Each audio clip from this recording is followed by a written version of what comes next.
উমরে ফারুক রাদিয়াল্লাহু তাআলা আনহু রাতের অন্ধকারে লুকিয়ে লুকিয়ে মদিনার জনগণের খোঁজ খবর নিতেন। তো মাঝরাত থেকে তিনি পেট্রোলিং করলেন, করে ফিরে আসতেছেন। হঠাৎ দেখলেন একটা প্রাচীর ঘেরা ঘর। ফজরের আগ মুহূর্তে ঘরের ভেতরে একজন বৃদ্ধা মহিলা আর একটা ইয়াং মেয়ে কনভারসেশন করতেছে। উনি বাইরে থেকে আলতো আওয়াজে শুনতে পাচ্ছেন। কনভারসেশনটা এরকম ছিল, বৃদ্ধা মহিলা যুবতী মেয়েকে বলতেছে, মা তাড়াতাড়ি উটের দুধ দহন করে পানি মিশায় ফেল, তাহলে মদিনার বাজারে অনেক দামে বিক্রি করা যাবে।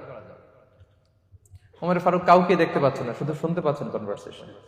তো মেয়ে বলতে আরম্ভ করলো যে, মা আপনি কি জানেন না ওমরে ফারুক বিধান জারি করেছে, কেউ যদি দুধের সাথে পানি মেশায়, এটা যদি প্রমাণিত হয় তাহলে কঠিন শাস্তি দেওয়া হবে। তো মা বলতেছে, আরে পাগলি মেয়ে, বোকা মেয়ে, গভীর রাত, এখানে ওমরও নাই, ওমরের পাইক পেয়াদা সৈন্য সামন্ত কেউ তো নাই, এই তো সুযোগ আমাদের, দিস ইজ দ্য টাইম, দুধের সাথে পানি মেশা। তো তখন যুবতী মেয়েটা একটা চমৎকার উত্তর দিয়েছিল, খেয়াল করে শুনে।